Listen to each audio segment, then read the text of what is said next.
From Gethsemane to Golgotha, the final hours of Jesus Christ. Welcome to Journey with Jesus. Happy Easter. Today, we remember the final hours of Jesus Christ from Gethsemane to Golgotha, the crucifixion of Christ and the meaning of his suffering for humanity. On a hill outside Jerusalem called Golgotha, the greatest act of love in human history unfolded. In less than 20 hours, betrayal, injustice, and unimaginable suffering would lead to a sacrifice that changed the destiny of humanity forever. It was a journey from deep agony to the ultimate sacrifice. But what was the true purpose behind all this suffering? And how did the final hours of one man's life change the destiny of the world forever? Let us walk through the final hours of Jesus Christ, from the Garden of Gethsemane to the hill of Golgotha. Discover the divine purpose behind his ultimate sacrifice. Part 1. Betrayal and Arrest. Our story begins late on a Thursday evening in an olive grove called Gethsemane, a name that literally means oil press. It was here, after a final Passover meal with his disciples, that Jesus Christ came to pray.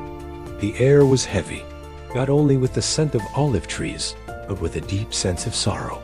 Jesus knew what was about to happen. The weight of the moment was overwhelming. Falling into the ground, he prayed, "My Father, if it is possible, let this cup pass from me. Nevertheless, not as I will, but as you will." The Gospel of Luke describes his anguish so vividly that his sweat became like drops of blood falling to the ground.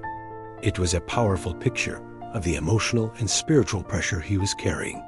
He was being pressed to the very limits of human endurance. And the disciples he had asked to watch and pray with him? They had fallen asleep. In his moment of deepest sorrow, Jesus stood alone. It was in this moment of deep isolation that the flicker of torches suddenly appeared through the trees. A crowd approached, armed with swords and clubs. They had been sent by the chief priests and elders. Leading them was Judas Iscariot, one of Jesus' own 12 disciples. Judas approached Jesus and identified him not with an accusation, but with an intimate gesture. He greeted him with a kiss, the sign of betrayal. As the guard seized Jesus, chaos erupted. The disciples, frightened and confused, scattered and fled into the darkness.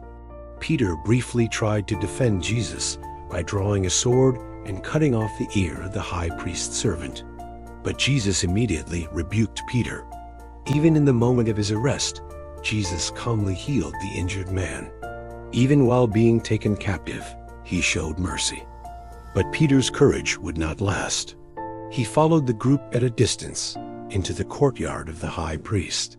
There, just as Jesus had predicted, Peter denied knowing him 3 times before the rooster crowed. Part 2. The trials before the high priest and Pilate. Bound and deserted, Jesus Christ was taken through a series of unjust trials during the night. First, he was taken to Annas, the former high priest, and then to Caiaphas, the current high priest. The Jewish council, known as the Sanhedrin, gathered quickly in the darkness. They were desperate to find a charge that would justify condemning him. False witnesses were brought forward, but their testimonies contradicted each other. Their entire trial was a sham. Finally, the high priest confronted Jesus directly. "I charge you under oath by the living God. Tell us if you are the Christ, the Son of God." Jesus answered calmly, "You have said so. But I tell you that from now on you will see the Son of Man seated at the right hand of power and coming on the clouds of heaven." For them, that was enough. They accused him of blasphemy. For claiming to be the Son of God, Jesus was condemned. Throughout the night, he was held without food or sleep and subjected to unimaginable cruelty. He was mocked, spat on, blindfolded, and beaten by the guards of the high priests. But the Sanhedrin did not have the authority to execute anyone under Roman rule. So, as morning approached on Friday, they changed their strategy. They knew the charge of blasphemy meant nothing to the Roman governor, Pontius Pilate. So when they brought Jesus before Pilate, they twisted the accusation. They claimed he was a political threat a man calling himself the King of the Jews, a challenge to Caesar. Pilate questioned Jesus carefully, but found no fault in him, no crime worthy of death. Trying to avoid responsibility, Pilate sent Jesus to Herod Antipas, who happened to be in Jerusalem for the Passover feast. Herod and his soldiers mocked Jesus, dressed him in a splendid robe, and sent him back to Pilate. Pilate offered the crowd a choice. According to Passover tradition, one prisoner could be released. The crowd could choose between Jesus and a notorious criminal named Barabbas. The crowd shouted loudly, "Release Barabbas!" and "Crucify Jesus!" Pilate made a show of washing his hands before the crowd, a symbolic gesture claiming innocence. But in the end, he handed Jesus over to be scourged and crucified. Thematic Interlude 1. The divine necessity of the sacrifice. Why did this have to happen? This was not merely a tragic sequence of events. It was the deliberate unfolding of a divine plan. Jesus was the ultimate Passover lamb, the perfect spotless sacrifice. His death was God's plan to make reconciliation possible.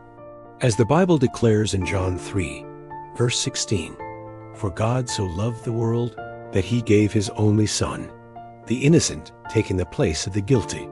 Barabbas walked free while Jesus took his place. Part 3. The Scourging and the Road to Golgotha. Roman soldiers subjected Jesus Christ to a brutal scourging. After the beating, the soldiers mocked Jesus.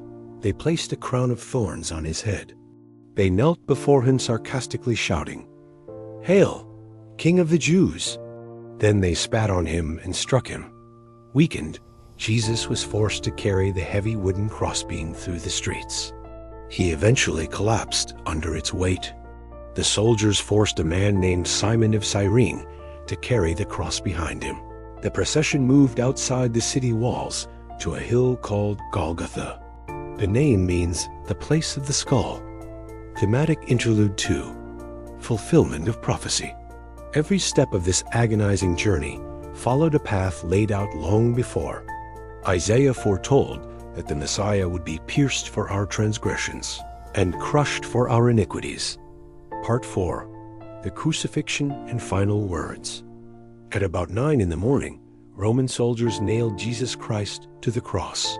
He was crucified between two criminals. Above his head, a sign read, "Jesus of Nazareth, the King of the Jews." During those 6 hours on the cross, he spoke 7 final statements. First, a prayer of forgiveness. "Father, forgive them." Second, to the repentant criminal, "Truly, I say to you, today you will be with me in paradise." Third, seeing his mother Mary, he said, "Woman, behold your son." And to John, "Behold your mother." Fourth, a supernatural darkness covered the land. In that darkness, Jesus cried out, my God, why have you forsaken me?" Fifth, he said, "I thirst." Sixth, knowing his work was complete, he declared, "It is finished." Seventh, with his last breath, "Father, into your hands I commit my spirit." At about 3 in the afternoon, the earth shook, rocks split apart, and the massive veil in the temple was torn in two.